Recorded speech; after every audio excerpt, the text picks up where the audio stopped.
Hello everyone, আসসালামু আলাইকুম। আমি সারোয়ার। আমি পড়ছি বুয়েটে বায়োমেডিক্যাল ইঞ্জিনিয়ারিংয়ের তৃতীয় বর্ষে। সো এই ভিডিওটা হচ্ছে তাদের জন্য যারা তোমাদের কলেজ লাইফটা শুরু করার একদম দ্বার প্রান্তে আছো। ভিডিও টাইটেল দেখে বুঝে গেছো যে ভিডিওটার মধ্যে আমরা কী নিয়ে আলোচনা করব। এই ভিডিওতে মূলত আমরা তোমাদের কলেজ লাইফের শুরু থেকে একটা ভালো বিশ্ববিদ্যালয় বুয়েট বা ডিইউ এই জায়গাগুলোতে তোমরা কীভাবে চান্স পেতে পারো তার একটা রোড ম্যাপ তোমাদের সাথে শেয়ার করার চেষ্টা করব। সো আমি আমার বুয়েট লাইফের 3 বছরের এক্সপিরিয়েন্স বা 3 বছরের যে অনলাইনে পড়াশোনার করাচ্ছি এই এক্সপিরিয়েন্স থেকে তোমাদের সাথে কিছু ইনসাইট শেয়ার করার চেষ্টা করব, যেগুলো আমি নিজেও ফলো করে আসছি বা আমার মনে হয় তোমার এগুলো ফলো করলে, কলেজ লাইফের শুরু থেকে ফলো করলে তোমার আরও বেটার একটা রেজাল্ট তুমি করতে পারবা। সো এই ভিডিওতে তোমরা উপরে দেখতে পাচ্ছ টাইমলাইনটা কী হবে আমাদের। সো আমরা তোমাদের এইচএসসি টাইমলাইন, সিলেবাস, বুক, স্ট্র্যাটেজি, কী ফলো করা উচিত, কী ফলো করা উচিত না, এই সবগুলো বিষয় নিয়ে কথাবার্তা বলবো। যে কোন কোন বই পড়তে হবে বা আমি আমার একাডেমিকে কোন কোন বই পড়েছিলাম, প্রত্যেকটা বিষয় তোমাদের খুব ডিটেলসে আমি এক্সপ্লেন করার চেষ্টা করব। ঠিক আছে, চলো শুরু করি। প্রথমে যে জিনিসটা নিয়ে কথা বলবো সেটা হচ্ছে টাইমলাইন এবং সিলেবাস। সো মেইনলি আমাদের দেশের এইচএসসি যে জার্নিটা, এটা সাধারণত শুরু হয় প্রত্যেকটা কলেজেই বা পুরো দেশে একসাথে শুরু হয় হচ্ছে 1 জুলাই। সারা দেশেই একসাথেই শুরু হয় বর্তমানে। এবং আমি যদি বলি যে রিসেন্ট যে ব্যাচটা অর্থাৎ 26 ব্যাচ, তোমরা যদি শুরু করো 1 জুলাই থেকে, যদি শুরু করো 1 জুলাই 2024 থেকে যদি শুরু করো, তোমাদের এইচএসসি যে অনুষ্ঠিত হবে, যে তোমাদের যে বোর্ড এক্সামটা তোমরা দিবা, ওই বোর্ড এক্সামটা তোমাদের শুরু হবে যদি নর্মাল টাইমে সব কিছু হয় সেটা হচ্ছে 1 এপ্রিল 2026। ঠিক আছে, 2024-এ তোমরা কলেজ জীবন শুরু করতেছো এবং 1 এপ্রিল 2026-এ তোমরা হচ্ছে কলেজের যে বোর্ড পরীক্ষাটা, মানে আমাদের এইচএসসি পরীক্ষাটা, সেটা তোমরা অংশগ্রহণ করবা।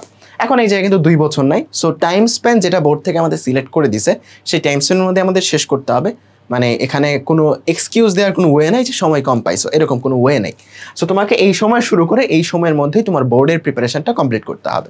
এবং যদি অ্যাডমিশনের কথাবার্তা বলি, অ্যাডমিশনটা তোমার হবে হচ্ছে 2026 সালের অক্টোবর কিংবা নভেম্বর। ঠিক আছে, অক্টোবর যে নভেম্বর, এই যে রেঞ্জটা, এই মাসগুলোতে তোমার হচ্ছে অ্যাডমিশন টেস্টটা হবে। সেটা বুয়েট অ্যাডমিশন টেস্ট বা ঢাকা ইউনিভার্সিটির ভর্তি পরীক্ষার ক্ষেত্রে তোমার এই টাইম স্পেনেই হবে। আমি কিন্তু মেডিকেলেরটা নিয়ে কথাবার্তা বলতেছি না, কারণ আমি নিজে মেডিকেলে চান্স পাইনি। সো আমি যেই দুইটাতে চান্স পাইছি ওই দুইটা নিয়ে কথাবার্তা বলতে চাচ্ছি, কারণ এই দুইটা যেহেতু আমি চান্স পেয়েছি, সো আমি কিছু না কিছু জিনিস জানি যেগুলো তোমরা শেয়ার, মানে তোমরা নিজেরা ফলো করতে পারো তোমাদের লাইফে। সো তোমাদের ওই টাইম স্পেনে তোমাদের অ্যাডমিশন টেস্ট হবে। এখন আসি হচ্ছে সিলেবাসের ক্ষেত্রে, তোমাদের কতগুলো সাবজেক্ট এবং কি সাবজেক্ট তোমাদের পড়তে হবে। ফিজিক্সের 2টা বই, কেমিস্ট্রি, ম্যাথ, বায়োলজি, এই 4টার মধ্যে তোমাদের 8টা বই টোটাল শেষ করতে হবে, রাইট? এটা তোমরা সবাই জানো। তার সাথে ICT, Bangla, English. So Bangla ইংলিশটাকে আমি হচ্ছে এই আলোচনায় আনবো না, কারণ বাংলা ইংলিশটা আমাদের পড়াশোনার খাতিরে বা কলেজে ক্লাস করার ক্ষেত্রে বা এক্সাম দিতে দিতে আমাদের আসলে প্রিপারেশনটা সেভাবে হয়ে যায়। অ্যান্ড আইসিটিটাকেও আমি এই আলোচনায় আনবো না, কারণ আইসিটিটা তোমরা যত তাড়াতাড়ি শেষ করতে পারো এটা তোমাদের জন্য মঙ্গল। So physics, chemistry, math, biology এগুলো পড়ার পাশাপাশি বাংলা, ইংলিশ, আইসিটিটা চেষ্টা করবা ফার্স্ট ইয়ারে যতটুকু শেষ করা যায় শেষ করে রাখতে। ঠিক আছে, যত তাড়াতাড়ি শেষ করতে পারো চেষ্টা করবা বাংলা, ইংলিশ, আইসিটিটা, যেহেতু তোমাদের বোর্ডে লাগবে। সো বোর্ডের জন্য এই পড়াশোনার ভিতরে যত আগে শেষ করতে পারো, কলেজ জীবনের শুরুতে প্রথম মাসে বা দ্বিতীয় মাসে যত আগে আইসিটি বই শেষ করতে পারো বা বাংলা ইংলিশের অনেকগুলো কনসেপ্ট শেষ করতে পারো, শেষ করে রাখার চেষ্টা করবে। ঠিক আছে, মেইনলি আমরা আলোচনা করব ফিজিক্স, কেমিস্ট্রি, ম্যাথ, বায়োলজি নিয়ে। সো তোমাদের ফিজিক্স, কেমিস্ট্রি, ম্যাথ, বায়োলজি এই প্রত্যেকটা অধ্যায়, প্রত্যেকটা বইয়ের প্রত্যেকটা অধ্যায় যদি আমি কাউন্ট করি, টোটাল সেখানে অধ্যায় আছে 75টা অধ্যায় আছে। ঠিক আছে, আমি কোন কোন সাবজেক্টের কথা বলতেছি? ফিজিক্স, কেমিস্ট্রি, হায়ার ম্যাথ আর বায়োলজি। আইসিটি, বাংলা, ইংলিশ নিজ দায়িত্বে এই অধ্যায়গুলো পড়াশোনার ভিতরে পড়াশোনা চালিয়ে শেষ করে রাখবা। আইসিটি, বাংলা, ইংলিশের ক্ষেত্রে একটা কথা বলবো যে এই জিনিসটা তুমি যদি প্রথমে শেষ না করে শেষের জন্য রেখে দাও, পরবর্তীতে বোর্ড পরীক্ষার আগে তোমার অনেকটাই টেনশন বাড়বে যে ভাই আইসিটি শেষ হয় নাই বা বাংলা ইংলিশের অনেক কিছু টপিক বাকি। সো চেষ্টা করবা ফার্স্ট ইয়ারে যতটুকু শেষ করে রাখা। ঠিক আছে, সো ফিজিক্স, কেমিস্ট্রি, ম্যাথ, বায়োলজিতে তোমার 75টা অধ্যায়। এখন তুমি কি এইচএসসি পরীক্ষার আগের দিন যায় সিলেবাস শেষ করবা? না, তোমার তো অ্যাটলিস্ট 2 মাস সময় লাগবে তোমার রিভিশন দেওয়ার জন্য, বা আমি যদি বলি কিছু ব্যাকআপ টাইম লাগবে, যে তোমার সিলেবাস শেষ করার কথা ছিল বাট সামহাউ অসুস্থতার কারণে হয়তো কিছু সিলেবাস শেষ করতে পারো নাই। সো আমি বলবো যে তোমার চেষ্টা করা উচিত যে 2025 সালের যে ডিসেম্বর মাস, 2025 সালের ডিসেম্বরের 31 এই ডেটটাকে টার্গেট করা উচিত যে তোমার সিলেবাসটা শেষ করতে হবে বোর্ডের জন্য, বা বোর্ডের জন্য যেইটা বলো বা তুমি যেটার জন্য শেষ করতে চাচ্ছ সিলেবাসটা শেষ করতেই হবে আলটিমেটলি। সো সিলেবাসটা অন্তত একবার শেষ করা উচিত তোমার 31শে ডিসেম্বর 2025-এর আগে। এখন এইটুকুর মাঝে তুমি ডেটটা কাউন্ট করো যে এইটুকুর মাঝে তোমার কত দিন বাকি। আমাদের এইচএসসি লাইফে সবচেয়ে বড় সমস্যা জানো কোনটা? এটা ম্যারাথন না, এইচএসসি লাইফটা হচ্ছে তোমার 100 মিটারের দৌড়, ঠিক আছে? দেখতে দেখতে শেষ হয়ে যাবে, পলক ফালাইতে শেষ হয়ে যাবে। এত তোমার এখন মনে হচ্ছে এত সময় 2026 অনেক দূরা, কিন্তু তুমি কিছুদিন পরেই দেখবা যে তোমার সিলেবাস শেষ হচ্ছে না, কিন্তু সময়টা শেষ হয়ে যাচ্ছে। সো এটা আসলে ম্যারাথন না যে তুমি স্লোলি আগাবা, এটা আসলে ম্যারাথন না, এটা আসলে 100 মিটারের দৌড় একটা। দেখবা যে মুহূর্তেই তোমার সময়টা চলে গেছে। সো সবসময় এই জিনিসটার জন্য যেটা হয়, আমি স্টুডেন্টের সাথে যেহেতু আমরা কানেক্টেড, সো এই জিনিসটা জানি যে স্টুডেন্ট আসলে ডিপ্রেশনে পড়ে যায়। এই এইচএসসি লাইফটা আসলে অনেক কঠিন, সামনে যে সময়টা পার করতে যাচ্ছে এটা আসলে অনেক কঠিন, অনেকে ডিপ্রেশনে পড়ে যায় বা সিলেবাস শেষ হয় না এটা নিয়ে অনেকেই ঘাবড়ে যায়। সো ওই জিনিসটা যেন না হয় এর জন্য প্রথম দিন থেকে একটা জিনিস ফলো করবা, সেটা এখন বলতেছি। সো তোমার এইটুকুর মধ্যে যে তোমার সময়টা, সেটা আমি হিসাব করে একটু আগে দেখছি যে 548 দিন, ঠিক আছে? তার মানে 1 জুলাই মানে সামনের মাসের 1 তারিখ থেকে সামনের 31শে ডিসেম্বর 2025 পর্যন্ত 548 দিন তুমি পাচ্ছ সিনেমা শেষ করার জন্য। প্রতি একদিন যাবে এই সময়টা কিন্তু কমবে। এখন তুমি একটু ভাগ করে দেখো তো যে প্রতিটা অধ্যায়ে কতগুলা করে দিন পড়ে। এইটাকে এটা দিয়ে ভাগ করলে তুমি অ্যাপ্রক্সিমেটলি একটা চ্যাপ্টারের জন্য বা একটা অধ্যায়ের জন্য তুমি যেই সময়টা পাবা এটা সাধারণত 7 দিনের মতো। তুমি ভাগ করে দেখো, 7 দিনের বেশি তুমি সময় পাবা না একটা অধ্যায় কমপ্লিট করার জন্য। এখন প্রত্যেকটা অধ্যায় তো আর সমান না, কোনো অধ্যায় আছে ছোট, কোনো অধ্যায় আছে বড়, অর্গানিক কেমিস্ট্রি অনেক বড়। সো ওইটার ক্ষেত্রে আমি বলতেছি না, আমি বলতেছি ইন জেনারেল অ্যাভারেজে তুমি একটা অধ্যায় শেষ করার জন্য 7 দিন সময় পাচ্ছ। তার মানে তোমাকে চেষ্টা করা উচিত যেইভাবেই তুমি পড়াশোনা করো না কেন 1 মাসের মধ্যে অ্যাটলিস্ট 4টা অধ্যায় কমপ্লিট করা। 1 মাসের মধ্যে অ্যাটলিস্ট 4টা অধ্যায়, মানে মিনিমাম 4টা অধ্যায়। জুলাই মাসে 4টা অধ্যায়, তারপর আগস্ট মাসে 4টা অধ্যায়। 1 মাসের মধ্যে মিনিমাম 4টা অধ্যায় কভার করা। এটা ফিজিক্স, কেমিস্ট্রি, ম্যাথ, বায়োলজি 4 বই মিলেও হইতে পারে, কোনো একটা 1 বইও হইতে পারে। তোমার সিলেবাস যেটা কলেজ ফলো করে সেই কলেজের সিলেবাস অনুযায়ীও হইতে পারে। বাট চেষ্টা করবা যে 1 মাসের মধ্যে, যেহেতু 1 মাসে মোটামুটি 28 দিনের মতো, সো 28 দিনে 4টা অধ্যায় মিনিমাম কভার করবা। 5টা কভার করলে তো ভালো, 4টা অধ্যায় কভার করার চেষ্টা করবা। অ্যান্ড প্রতি 15 দিন পর পর একটা হিসাব করবা। প্রতি 15, এটা তোমার সেলফ মোটিভেট করতে হেল্প করবে। আমরা অনেক সময় মোটিভেশন খুঁজি না ফেসবুকে, ওইটা খুঁজতে হবে না। সেলফ মোটিভেশন হচ্ছে সবচেয়ে বিগেস্ট মোটিভেশন। এই এইচএসসি লাইফে তুমি যদি সেলফ মোটিভেশন না রাখতে পারো, ওই জায়গাতে যে তোমার ভালো জায়গায় চান্স হবে না, এটা 100% শিওর। প্রথমত নিজের একটা তাড়না থাকতে হবে যে আমার চান্স পাইতে হবে, আমার ওই জায়গাতে যে কিছু একটা ভালো করতে হবে, ভালো একটা রেজাল্ট করতে হবে। সেজন্য এই যে টাইম স্পেন্ডটা, এই টাইম স্পেনের মধ্যে নিজেকে পড়ার সাথে অ্যাটাচ করে রাখার জন্য নিজেকে বিভিন্ন মাধ্যম খুঁজে বের করতে হবে। এটা এক একজনের জন্য এক একটা হবে। মনে করো তোমার মুভি দেখতে ভালো লাগে, তুমি নিজেকে নিজে গিফট দিবা যে আমি এই পড়াশোনা শেষ করে আমি হচ্ছে এই সিরিজটা দেখবো, no problem with that. But চেষ্টা করবা নিজেকে নিজে স্যাটিসফাইড রেখে, নিজেকে নিজে মোটিভেটেড রেখে সবসময় পড়াশোনার সাথে রাখার। সো এর বড় একটা ওয়ে হচ্ছে এই জিনিসটা অ্যাপ্লাই করতে পারো, তাহলে তোমার আর শেষের দিকে যে কান্না করতে হবে না যে ভাই আমার সিলেবাস শেষ হয়নি। প্রতি 15 দিন পর পর একটা হিসাব করবা। কি হিসাব? দেনা পাওনার হিসাব, ঠিক আছে? যে তোমার কত পার্সেন্ট দিন শেষ হয়েছে এবং কত পার্সেন্ট সিলেবাস শেষ হয়েছে। মনে করো জুলাই মাসের 31 তারিখ তুমি এই জিনিসটা হিসাব করতেছো যে তোমার এই দেনা পাওনার হিসাব। তাহলে তোমার দিন পার করে ফেলছো কয়টা? 1 জুলাই থেকে 31 জুলাই বা 30 জুলাই, তুমি 30 দিন পার করে ফেলছো। কত দিন তোমার কাছে সময় ছিল? 548 দিন। তার মানে এই যে সময়টা, এই পার্সেন্টেজ অফ সময়টা তুমি অলরেডি শেষ করে ফেলছো। তার মানে এই পার্সেন্টেজ অফ সিলেবাসটাও তোমার শেষ করা উচিত। তুমি তখন ক্যালকুলেট করবা যে তোমার কয়টা অধ্যায় শেষ হয়েছে। মনে করো তোমার 3টা অধ্যায় শেষ হয়েছে, সো 3 ডিভাইডেড বাই তোমাকে পড়তে হবে কয়টা? 75টা। এটার একটা পার্সেন্টেজ বের করবা। সো এই জিনিসটা তুমি যখন ব্যালেন্স করে আগাবা, দেখবা যে তোমার এই জায়গাতে এই টাইম স্পেনে যে তোমার সিলেবাসটা অলমোস্ট শেষের কাছাকাছি, শেষ না হোক অ্যাটলিস্ট শেষের কাছাকাছি তুমি পৌঁছাইতে পারবা। এরপরে যে ব্যাকআপ টাইমটা আমরা রাখছি, এই যে 31 ডিসেম্বর থেকে 1 এপ্রিল, এখানে তো আরও 4 মাস না 3 মাস, জানুয়ারি, ফেব্রুয়ারি, মার্চ, এই 3 মাস সময়টা তো আমরা ব্যাকআপ হিসেবে রাখছি। সেখান থেকে 1 মাস হয়তো বা 1.5 মাস হয়তো তুমি আরও সিলেবাস শেষ করার জন্য রাখতে পারো। ওই টাইমটা হচ্ছে ব্যাকআপ টাইম, যে তুমি এই টাইম স্পেনে পারলা না, তখন ওই টাইমে যেয়ে তুমি যেন একটু করতে পারো সিলেবাসটা শেষ, ঠিক আছে? সো এই রেশিওটা সবসময় মেনটেন করার চেষ্টা করবা, দুইটা রেশিও যেন সেম থাকে অলওয়েজ। সো এই জিনিসটা কি করবে, তোমার সেলফ মোটিভেট থাকতে হেল্প করবে, যে নিজের প্রিপারেশনটা ঠিকঠাক ওয়েতে ঠিক গতিতে আগাচ্ছে কিনা এই জিনিসটা হেল্প করবে। সো আমার সাজেশন থাকবে যে এই জিনিসটা করা। এর পরবর্তীতে আসি টাইম স্প্যান এবং সিলেবাস সম্পর্কে একটু আইডিয়া আমরা পেলাম। এখন আসি আমাদের কি কি বই পড়তে হবে। সো এই বইয়ের ক্ষেত্রে অনেকেই অনেক বই ফলো করো। সো আমি স্পেশালি তাদেরকে টার্গেট করে বলছি যাদের টার্গেট ঢাকা ইউনিভার্সিটি বা বুয়েট বা সিকের ওয়েট, যেটাই তুমি বলো না কেন, ইঞ্জিনিয়ারিং একটা ইউনিভার্সিটি যাদের টার্গেট। সো বইয়ের ক্ষেত্রে অনেকগুলো বই আছে ফিজিক্সে, প্রত্যেকটা বই অনেক ভালো। সো আমি পার্সোনালি যেটা বলবো যে যাদের ইঞ্জিনিয়ারিং টার্গেট বা সিকের ওয়েট টার্গেট, তুমি যেই কাজটা করো, তুমি ইসাক স্যারের বইটা পারচেস করবা। এখন অনেক কলেজ থেকে হয়তো অক্ষরপত্রের বই কিনতে বলতে পারে, বাট কলেজ থেকে যদি বলেও তুমি তারপরেও ইসাক স্যারের বইটা কালেক্ট করার চেষ্টা করবা, ঠিক আছে? সো ফিজিক্সের জন্য ইসাক স্যারের বই বা তপন স্যারের বই পড়লেও সমস্যা নেই। আমি একাডেমিকে তপন স্যারের বই পড়ছি, বাট তারপরেও তোমাদের বলতেছি ইসাক স্যারের বইটা অ্যাটলিস্ট তোমরা পড়বা। এটার অনুশীলনীর যে ম্যাথগুলা, সেই ম্যাথগুলো তোমরা সলভ করবা। এর সাথে গাণিতিক পদার্থবিজ্ঞান বইটা, এটার একটু পরে আসতেছি। সো গাণিতিক পদার্থবিজ্ঞান বইটাও কিনে রাখবা।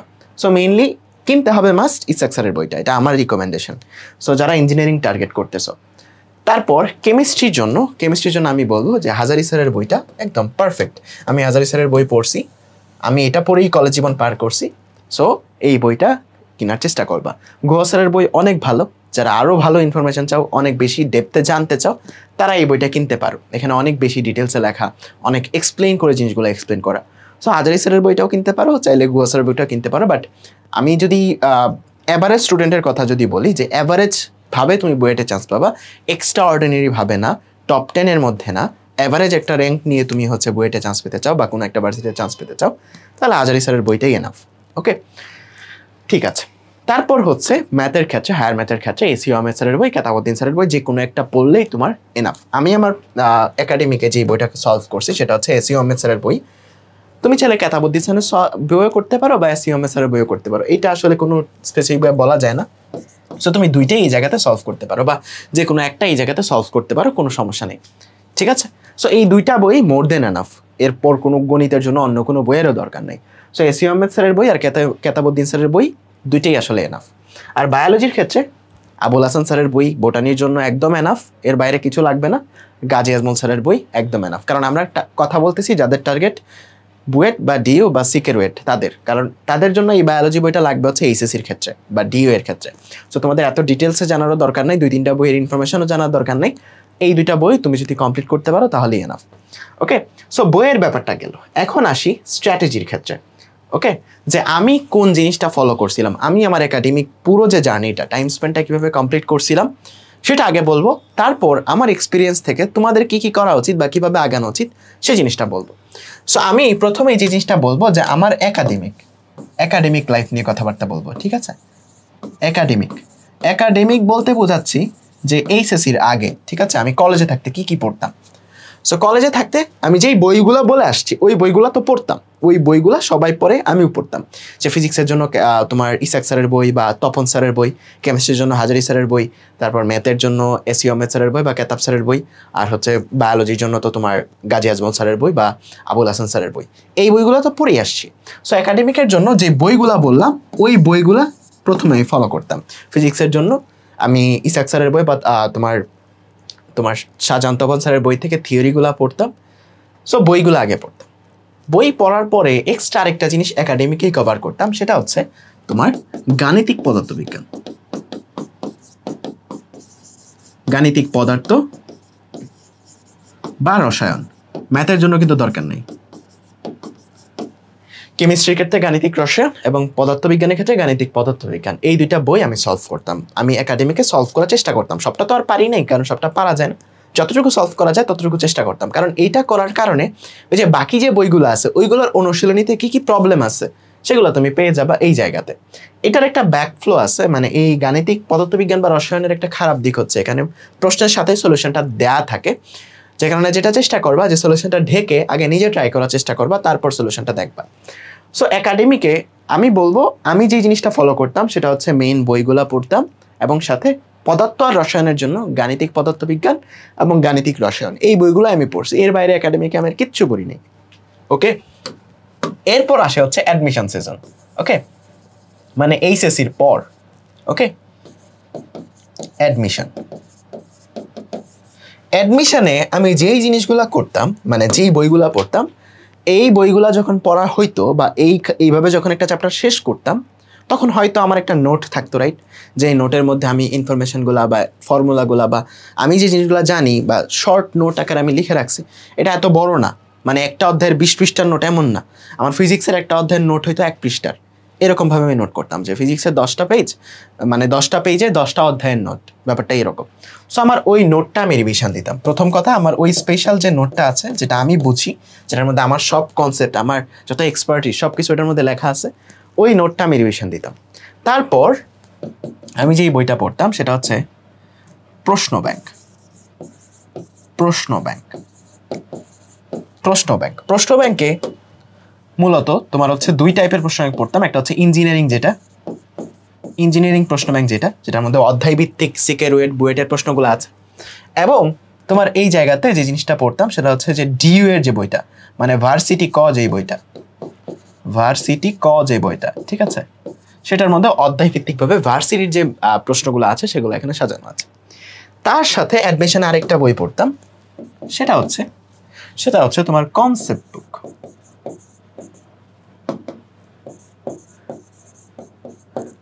কনসেপ্ট বুক এটা পড়ার চেষ্টা করতাম।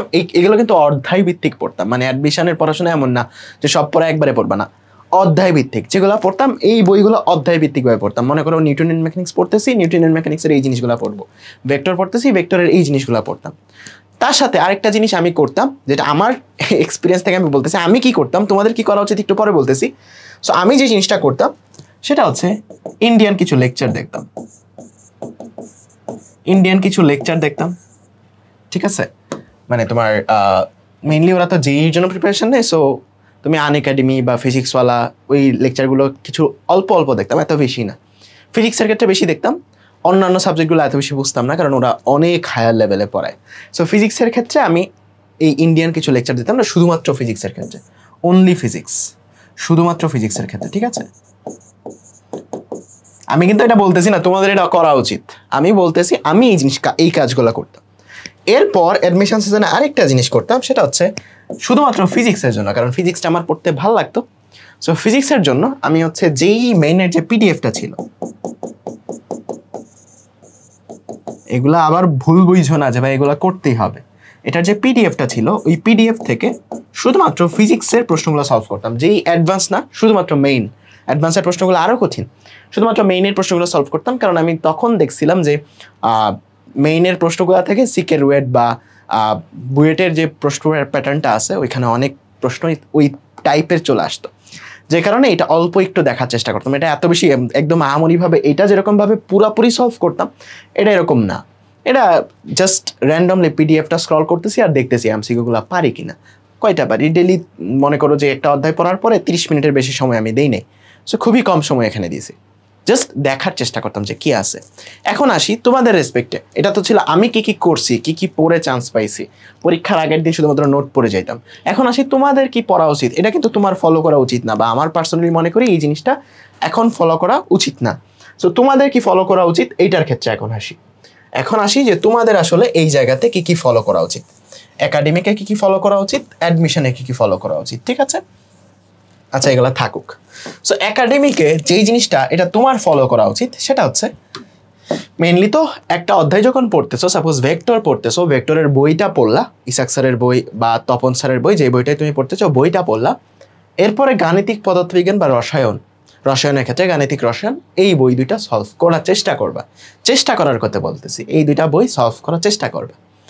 চেষ্টা করার পরে আরেকটা জিনিস ট্রাই করবা, সেই জিনিসটা হচ্ছে তোমার এই অধ্যায় থেকে একটা টেস্ট পেপার নিতে পারো, বা টেস্ট পেপারের অনেক পিডিএফ আছে, হ্যাঁ, বা যেই প্ল্যাটফর্মেই তুমি পড়াশোনা করো সেখান থেকেই তোমাকে প্র্যাকটিস শিট এখন দেওয়া হয়, সেখানে বোর্ডের সৃজনশীলগুলো কিন্তু থাকে। সো এই জায়গাতে যে জিনিসটা চেষ্টা করবা, কারণ একাডেমিক আমার সময়টা অনেক বেশি, অ্যাডমিশনের সময়টা অনেক কম। সো এই জায়গাতে চেষ্টা করবা যে একটা বই তুমি জাস্ট রিডিং পড়লা, মানে বইটা পড়লা ভালো করে, থিওরিটা, বইয়ের ম্যাথগুলো তো সলভ করবাই, তুমি যেই বইটাকে মেইন বলতেছো, ইসাক স্যারের বই বা তপন স্যারের বই, ওই বইয়ের প্রবলেমগুলো এমসিকিউগুলো তো তুমি সলভ করবাই, তার সাথে গাণিতিক পদার্থবিজ্ঞান বা রসায়নের প্রবলেমগুলোও সলভ করবা।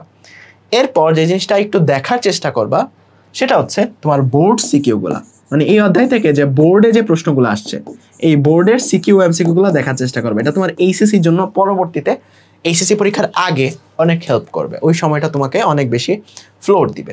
এখন আমরা তো একটু আগেই বলে আসছি যে ভাই একটা অধ্যায় শেষ করার জন্য আমার হাতে মাত্র মোটামুটি 7 দিন সময় আছে। এখন 7 দিন সময় এই জিনিসগুলো সব কিছু শেষ করা কি সম্ভব কিনা, এটা একটা বড় ব্যাপার। কারণ এইচএসসি লাইফে আমার একজন টিচার, এনডিসির একজন টিচার বলছিল যে এইচএসসিটা এমন একটা জার্নি, কলেজের শুরুর দিন বলছিল যে এইচএসসি এমন একটা জার্নি যেই জার্নিতে তুমি একটা অধ্যায় এখন একবার পড়ার সুযোগ পাচ্ছ, এইচএসসির আগে একবার পড়ার সুযোগ পাবা, অ্যাডমিশনের আগে আরেকবার পড়ার সুযোগ পাবা। মোটামুটি এই 3 বার পইরা তোমার অ্যাডমিশন টেস্টটা দিতে হবে, ব্যাপারটা এরকম। বাট প্রকৃতপক্ষে এটা আসলে একটা তোমার কথার কথা আর কি। বাট আমরা তো পড়ার সময় বারবার রিভিশন দেই, বারবার একটু দেখি, একটু না বুঝলে আবার আইসা রিভিশন দেয় অধ্যায়টা। সো এটা হচ্ছে কথার কথা যে সময়টা কত কম সেটা বোঝানোর জন্য, বাট প্রকৃতপক্ষে সময়টা আসলে অনেকটা কম। সো এই জিনিসটা যখন তুমি হচ্ছে করবা, চেষ্টা করবা যতটুকু কম সময় ইউজ করা যায়। যেই ম্যাথটা তুমি জাস্ট দেখা মাত্র তোমার মাথার মধ্যে ছক কষে ফেলতে পারতেছো যে এই ম্যাথটা এমনে আগাতে হবে, যে এমনে আগালে নদী সর্বনিম্ন দূরত্বে পার হবে, তুমি জাস্ট মাথায় সেন্স করে ফেলতে পারছো, ওইটা আর খাতায় করার দরকার নেই, আমার পার্সোনাল ওপিনিয়ন, যেহেতু সময়টা কম। আর ইফেক্টিভলি সিকিউ এমসিকিউ, এই বোর্ডের সিকিউ এমসিকিউগুলো একদম হাতে করার দরকার নাই। এগুলো জাস্ট তুমি প্রশ্ন এবং উত্তর তুমি প্রশ্নটা দেখবা, কিছুক্ষণ চেষ্টা করবা যে এই জিনিসটা পারি কিনা, যদি পারো তখন উত্তরটা দেখবা, আর যদি না পারো তখন খাতায় ট্রাই করবা। ঠিক আছে? তার মানে এখানে সময়টা এমনভাবে ইউটিলাইজ করতে হবে যে এইটা সলভ করার ক্ষেত্রে যেন তোমার সবসময় চলে না যায় যে দেওয়া আছে এইটা তোমার উদ্দীপকে এ এর ভ্যালু এটা, বি এর ভ্যালু এটা, এই সবগুলো লিখে লিখে ম্যাথ করার সময়টা প্র্যাকটিসের সময় না। আসলে প্র্যাকটিসের সময় তুমি আসলে টু দ্য পয়েন্ট উত্তর করবা যে আচ্ছা এই জিনিসগুলো আছে, এক লাইনে উত্তর শেষ। ঠিক আছে? এরকমভাবে তুমি প্র্যাকটিসটা করবা। এই কাজটা তোমার করা লাগবে হচ্ছে তোমার একাডেমিকে যখন একটা অধ্যায় শেষ করো, প্রথমবার একাডেমিকে যখন একটা অধ্যায় শেষ করো। এখন অনেকে একটা কাজ করে, সেটা হচ্ছে যে কিছুদিন পরপর একটু রিভিশনের সময় বের করে ফেলে। এমনিতেই তো সময় কম, তারপরেও কিছুদিন পরপর একটা অধ্যায় একটু রিভিশনের সময় বের করে ফেলে অনেকেই, বা পরীক্ষার আগে একবার রিভিশন দেওয়া হয় আমাদের। ঠিক আছে? পরীক্ষার আগে কিন্তু আমরা কিছুদিন সময় রাখি পরীক্ষার রিভিশনের জন্য। সো পরীক্ষার আগে যে জিনিসটা করবা, পরীক্ষার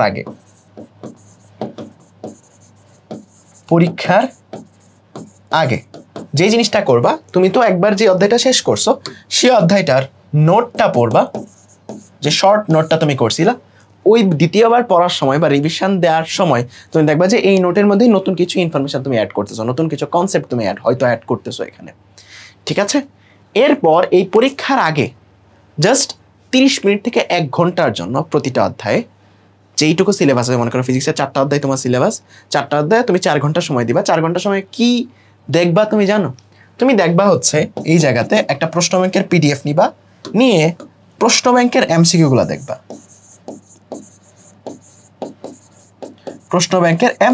দেখবা। আমি কিন্তু ইঞ্জিনিয়ারিং প্রশ্ন ব্যাংকের রিটেনগুলো দেখতে বলি নাই, প্রশ্ন ব্যাংকের এমসিকিউগুলো দেখবা। খুবই কম সময়, এত বেশি সময় দিও না।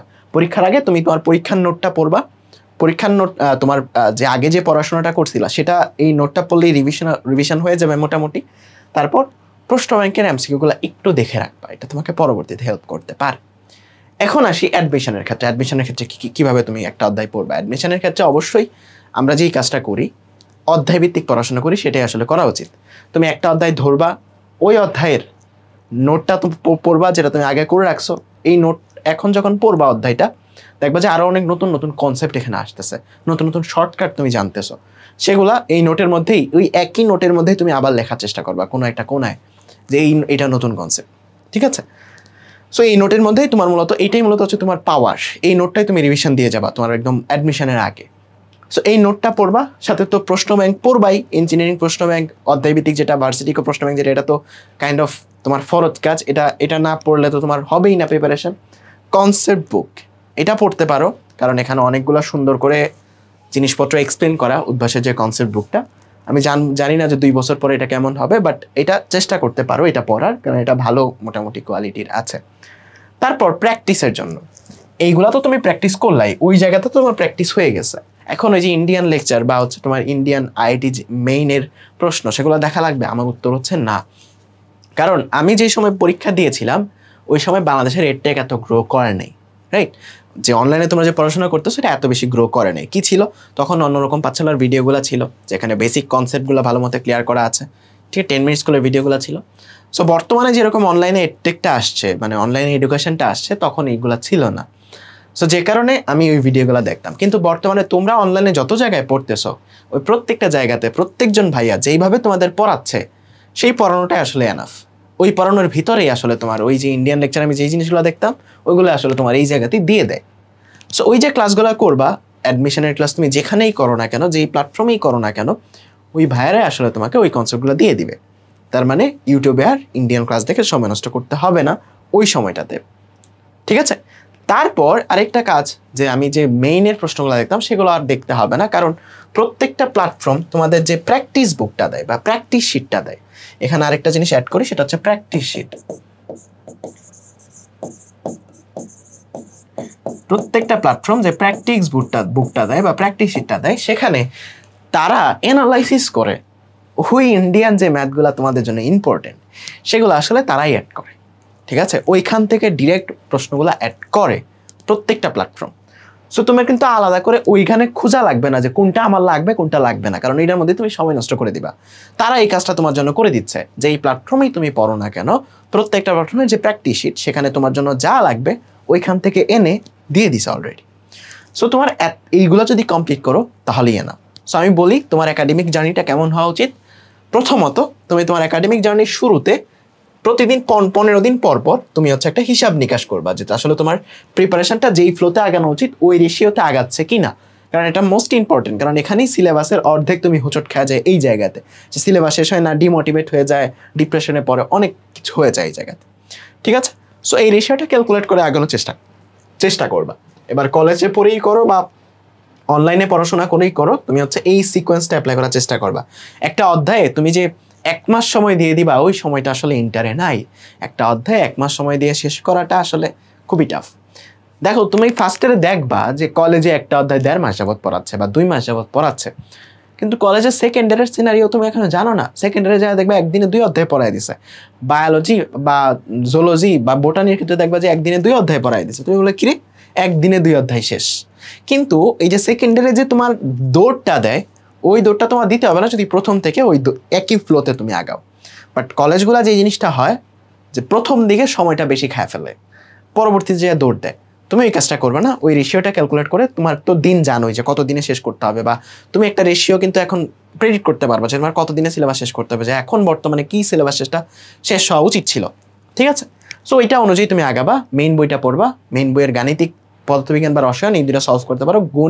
পদার্থ এবং রসায়নের জন্য, ম্যাথের জন্য বই এনাফ, বইয়ের যে প্রবলেমগুলো আছে সেগুলোই এনাফ, ম্যাথের জন্য বাইরের কোনো বই লাগবে না, আর বায়োলজির জন্য বাইরের কোনো বই লাগবে না। আর সাথে বোর্ড প্রশ্ন এবং এমসিকিউ এগুলো একটু দেখার চেষ্টা করবা। তুমি যখন প্রথমবার অধ্যায়টা পড়তেছো, তুমি যখন পরীক্ষার আগে একবার রিভিশন দিচ্ছ, তখন তুমি তোমার নোটটা একবার ভালো করে পড়বা এবং প্রশ্ন ব্যাংকের এমসিকিউগুলো খুব অল্প সময়ে দেখার চেষ্টা করবা, এত বেশি সময় দেওয়ার দরকার নেই। তারপর আসি অ্যাডমিশন।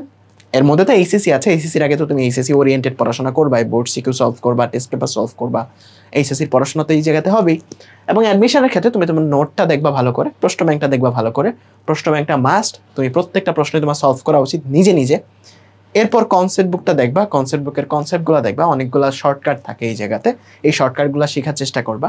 তারপর প্র্যাকটিস বুকের চাইলে সলভ করতে পারো, সলভ করলে ভালো, না সলভ করলেও সমস্যা নেই। সো এই জিনিসগুলো তোমার মাস্ট ফলো করা উচিত তুমি অ্যাডমিশনে ভালো একটা র্যাঙ্ক করার জন্য, এটা বুয়েট হোক কিংবা ডিইউ হোক। এখন আসি স্পেশালি বুয়েটের ক্ষেত্রে, যে বুয়েটে চান্স পাইতে হলে তোমাকে শুরুর থেকে মাইন্ডসেটটা কেমন হইতে হবে। দেখো অ্যাডমিশন ফেজের পড়াশোনা বা একাডেমিক কলেজের ফেজের পড়াশোনা, এটা কিন্তু এমন না যে আমার অ্যাডমিশনের পড়াশোনা অ্যাডমিশনে, একাডেমিকের পড়াশোনা একাডেমিকে, মোটেও না। তুমি প্রথম দিন থেকে যেই পড়াশোনা করবা সেটাই আসলে তোমার অ্যাডমিশনে কাজে লাগবে। সো একাডেমিক আর অ্যাডমিশন দুইটা আসলে আলাদা জিনিস না, একই জার্নি, দুইটা আসলে একই জার্নি, ঠিক আছে? অ্যান্ড এই জার্নিতে আসলে স্পেসিফাই করে বলাটাও টাফ যে তুমি প্রিপারেশন নিতেছো বুয়েটের জন্য, প্রিপারেশন নিতেছো ডিইউ এর জন্য, প্রিপারেশন নিতেছো সিকিউরিটির জন্য, এটাও আসলে বলাটা টাফ। তুমি বর্তমানে প্রিপারেশন নিচ্ছ ফিজিক্স, কেমিস্ট্রি, ম্যাথ, বায়োলজির জন্য, এভাবে প্রিপারেশন নিবা। তুই বর্তমানে প্রিপারেশন নিচ্ছ এই জিনিসগুলো টার্গেট করে ফিজিক্স, কেমিস্ট্রি, ম্যাথ, বায়োলজি, এবং এটা কাজে লাগবে পরবর্তীতে তোমার বুয়েটে বা তোমার সিকেরুয়েটে বা অন্য কোনো অ্যাডমিশন টেস্টে। এই একাডেমিক পড়াগুলাই কিন্তু তোমার কাজে লাগবে, এইখানের পড়াশোনাগুলাই কিন্তু তোমার কাজে লাগবে। এখন বুয়েটের জন্য স্পেশালি তুমি যে জিনিসটার মধ্যে ফোকাস করবা সেই জিনিসটা হচ্ছে যত বেশি প্র্যাকটিস করা যায়, যত বেশি ম্যাথ প্র্যাকটিস করা যায় তোমার এই পিরিয়ড অফ টাইমে বা এই জায়গাতে, যত বেশি কনসেপ্ট তুমি বিল্ড করতে পারো। আর ফিজিক্সের ক্ষেত্রে আমি বলবো বুয়েটে যেহেতু 3টা সাবজেক্ট, ইঞ্জিনিয়ারিং যেহেতু 3টা সাবজেক্টই হচ্ছে মেজর, ফিজিক্স, কেমিস্ট্রি এবং ম্যাথ, ফিজিক্সের ক্ষেত্রে যত বেশি তুমি ভিজুয়ালাইজ করতে পারো এই জিনিসটা দরকার, বিশেষ করে যখন তুমি অ্যাডমিশন টেস্ট দিতে চাচ্ছ। কারণ যেই ম্যাথটা তোমার করতে হয়তো 10 লাইন লাগে, ওই জিনিসটা ভিজুয়ালাইজ করে 2 লাইনেও করা যায় ওই ম্যাথটা। সো চেষ্টা করবা ফিজিক্সের ক্ষেত্রে যতটুকু ভিজুয়ালাইজ করা যায়। আর কেমিস্ট্রির ক্ষেত্রে তুমি বিপদে পড়বা অর্গানিকে। সো অর্গানিক কেমিস্ট্রিটা বা পুরো কেমিস্ট্রিটা এমনভাবে পড়ার চেষ্টা করবা যেন তুমি একটা সিকোয়েন্স মেনটেন করে পড়ার চেষ্টা করো। ঠিক আছে, অর্গানিক কেমিস্ট্রি অনেক সহজ যদি তুমি সিকোয়েন্স মেনটেন করে পড়াশোনাটা করতে পারো। সো কেমিস্ট্রির ক্ষেত্রে সিকোয়েন্স মেনটেন করাটা খুবই দরকার। এমন একটা কলেজে পড়তেছো যেখানে হয়তো তোমার প্রথমে এই অধ্যায় থেকে একটু পড়াচ্ছে, ওই অধ্যায় থেকে একটু পড়াচ্ছে, এইভাবে তোমার কেমিস্ট্রি হবে না। কেমিস্ট্রিটা যখনই তুমি শুরু করবা সিকোয়েন্স অনুযায়ী পড়ার চেষ্টা করবা। ঠিক আছে, আর ম্যাথের ক্ষেত্রে এসি আহমেদ স্যারের বই বা কেতাবউদ্দিন স্যারের বই, এই 2টা বই মোর দেন এনাফ। তুমি যেইখানেই কনসেপ্ট শিখো না কেন এই 2টা বই যদি তুমি সলভ করতে পারো তাহলে সেটা তোমার জন্য এনাফ হবে। এরপর আসি হচ্ছে টু ডু লিস্ট, অর্থাৎ তোমার কি কি করা উচিত এবং কি কি করা উচিত হবে না সেই জিনিসটা বলার ক্ষেত্রে। সো প্রথমত তোমার পড়াশোনাটা তো ঠিকঠাক চালায়া যাবাই, এইরকম ওয়েতে তুমি পড়াশোনা তো করবাই, তার সাথে একটা জিনিস খেয়াল রাখবা যে তুমি যেহেতু বাসার বাইরে থেকে, কলেজে আমরা সাধারণত বাসা থেকে একটু দূরে যে কলেজে ভর্তি হই, তোমার স্বাস্থ্যের প্রতি খেয়াল রাখবা। ঠিক আছে, তোমার স্বাস্থ্যটা যেন ভালো থাকে, কারণ বাসা থেকে দূরে ঢাকা তুমি আসো বা অন্য কোনো বিভাগীয় শহরে যাও, ওই জায়গাতে থাকা খাওয়া তুমি বাড়িতে যেরকমভাবে খাইতা বা বাড়িতে যেরকমভাবে চলতাম ওইরকম হবে না, একটু ব্যাঘাত ঘটবেই। চেষ্টা করবা যে তোমার যে হেলথটা সেটা যেন ঠিক থাকে, অসুস্থ যেন না হয়ে যায়। কারণ আমরা অলরেডি দেখে ফেলছো যে তোমাদের হচ্ছে মানে কলেজের সময়টা কত গুরুত্বপূর্ণ। সো এখন তোমার যদি হচ্ছে স্বাস্থ্যটা খারাপ হয়ে যায় তখন কিন্তু তুমি এই জিনিসটা করতে পারবা না বা তোমার জন্য একটু কঠিন হয়ে যাবে। সো চেষ্টা করবা যতটা পরিষ্কার থাকা যায়, যতটা হচ্ছে মানে যতটা সুরক্ষিত থাকা যায়, হ্যাঁ, খাওয়া দাওয়া ঠিক মতো করবা। সো নিজের স্বাস্থ্যের প্রতি একটু খেয়াল রাখবা। দ্বিতীয়ত যেই কাজটা করবা সেটা হচ্ছে তোমার যেই ধর্মের আছো সেই ধর্মের যেই ধর্মীয় যে কাজটা বা ধর্মীয় যে প্রার্থনাটা সেটা ঠিকঠাক করার চেষ্টা করবা। তারপর আসি যেই কাজগুলো আসলে করা যাবে না। সো এর মধ্যে প্রথমেই যেই টপিকটা নিয়ে কথা বলবো সেটা হচ্ছে রিলেশন। ওকে, এখন যাদের অলরেডি কোনো একটা রিলেশন আছে, আমি তোমাদের সাইকোলজি জানি, তোমাদের সাথে বিভিন্ন সময়ে কথাবার্তা বলার কারণে আমি জিনিসগুলো তোমাদের আরো বেশি রিলেট করতে পারি তোমাদের সাথে। সো প্রথম যেই কাজটা করবা না, রিলেশনে জড়াবা না। যারা বর্তমানে কলেজে উঠছো, কলেজে ওঠার পরে ফার্স্ট ইয়ারে অনেকেরই পাখা গজে। সো পাখা গজিয়ে নতুন নতুন রিলেশনে পড়বা না, এটা হচ্ছে প্রথম কথা। যে কলেজ লাইফের শুরুতে যাদের এই পর্যন্ত রিলেশন নাই বা কোনো প্রেম করো না, তোমরা নতুন নতুন প্রেমে জড়াবা না। কারণ এই জিনিসটা তুমি যখন নতুন নতুন প্রেমে জড়াবা তোমার ওই সিলেবাস কমপ্লিট করার ক্ষেত্রে অনেকটা ইফেক্ট ফেলবে। তুমি সময় দিতে পারবা না বা সময়ের একটা স্বল্পতা আসবে বা মেন্টালি তুমি আসলে স্টেবল থাকবা না। তোমার সিলেবাসটা ওই একই ফ্লোতে বা একই তোমার হচ্ছে মনোভাবে তুমি সিলেবাসটা শেষ করতে পারবা না যদি তুমি হচ্ছে নতুন নতুন একটা রিলেশনে যাও। এখন যাদের আগে থেকে রিলেশন আছে তাদের আমি কিছু বলবো না, কারণ তোমরা চেষ্টা করবা যতটুকু সম্ভব কন্ট্রোল রাখা যায়, যেন জিনিসটাকে যেন ব্যালেন্স করা যায়। ঠিক আছে, সো যাদের আগে থেকে আছে আমি বলবো না ব্রেকআপ করে ফেলো, বাট ব্যালেন্স করে রাখার চেষ্টা করবা। দুইজনই ভালো জায়গায় পড়াশোনা যেন করতে পারো সেই জিনিসটা চেষ্টা করবা। ঠিক আছে, ব্যালেন্স রাখার চেষ্টা করবা। আর অনেকে নতুন নতুন যারা রিলেশন করবা বা করার প্ল্যান করতেছো এই জিনিসটা জড়াইও না, তোমরা কিন্তু পরবর্তীতে ব্যালেন্স রেখা চলতে পারবা না। ঠিক আছে, যারা আগে থেকে রিলেশনে আছে তাদের মতো ব্যালেন্স রেখা তোমরা চলাচল করতে পারবা না। সো নতুন নতুন রিলেশনে জড়াইও না। যারা কম্বাইন কলেজে ভর্তি হচ্ছ বা যেই কলেজেই ভর্তি হচ্ছ, নতুন নতুন রিলেশনে জড়াবা না যদি কলেজে তুমি পড়াশোনাটা শুরু করো।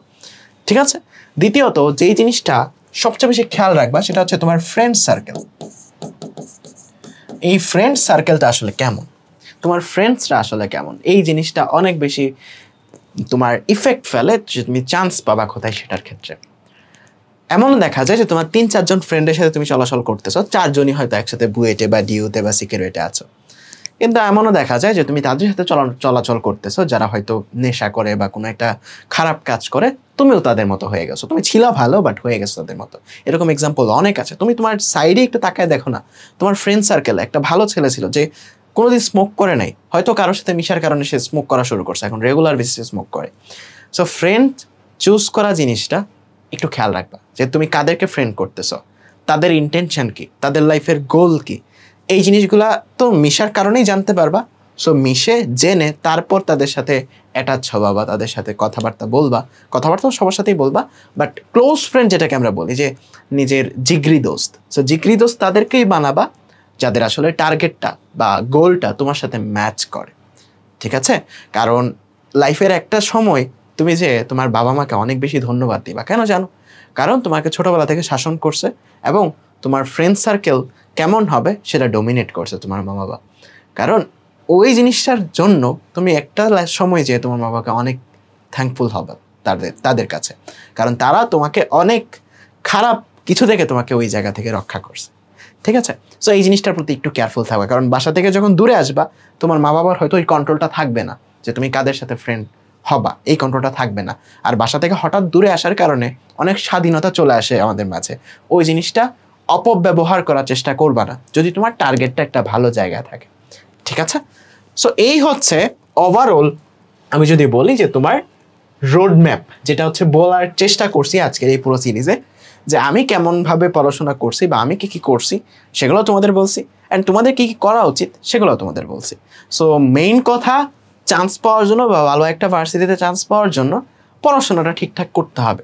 ঠিকঠাক বলতে ভালো ঠিকঠাকভাবেই করতে হবে, মানে নড়াচড়াভাবে পড়াশোনা ঠিকঠাক করলে হবে না। ভালোভাবেই তোমাকে পড়াশোনাটা শেষ করতে হবে যদি তুমি ভালো জায়গায় চান্স পেতে চাও। অ্যান্ড ওটার জন্য সাপোর্টিং অনেক কিছু লাগে, যেগুলো তোমাদের সব কিছু আলোচনা করলাম, যে সিলেবাসটা কতটুকু শেষ হচ্ছে, কতটুকু শেষ হবে, সবটার সেন্সই মাথায় রাখবা। যেভাবে সিলেবাস শেষ করতে বলছো এরকমভাবে শেষ করার চেষ্টা করবা, ইনশাল্লাহ তোমার ভালো একটা জায়গাতে চান্স হবে। সো আজকের এই ডেটে কাদের ভালো একটা ভার্সিটিতে যাওয়ার স্বপ্ন, কমেন্ট করে যাও। 2 বছর পরে আইসা ভাইরে জানিও যে ভাইয়া চান্স হয়ে গেছে। ঠিক আছে? সো তোমাদের স্বপ্নটা লিখে যেতে পারো, কারণ ইউটিউবের কমেন্ট সাধারণত অন্যরা দেখে না, তোমার নামটা অনেকে জানবে না। সো চুপিসারে স্বপ্নটা লিখে যেতে পারো। আর হচ্ছে যে তোমাদের যদি আরও কোনো প্রশ্ন থাকে কোনো স্পেসিফিক ব্যাপারে, যে ভাই এই ব্যাপারে আপনার গাইডলাইনটা আমরা চাই, তাহলে অবশ্যই কমেন্টে জানাবা। ওকে? আর ভালো রকমভাবে প্রিপারেশন নাও। অ্যান্ড এই ভিডিওটা তোমার মেন্টালি কতটুকু স্ট্রং করতে বা তোমার মেন্টাল প্রিপারেশনটা বা তোমার রোড ম্যাপটা মাথার মধ্যে আনতে হেল্প করছে কিনা এটা একটু কমেন্টে জানাবা। চ্যানেলে যুক্ত হয়ে যাও, সাবস্ক্রাইব করে। অ্যান্ড আমার একাডেমিক ফিজিক্স ব্যাচের লিঙ্ক আর আইসিটি ব্যাচের লিঙ্ক ডিসক্রিপশন বক্সে দেওয়া থাকবে। আল্লাহ হাফেজ, ভালো থেকো সবাই। ইনশাল্লাহ দেখাবো আমরা কোনো একটা সেশনে।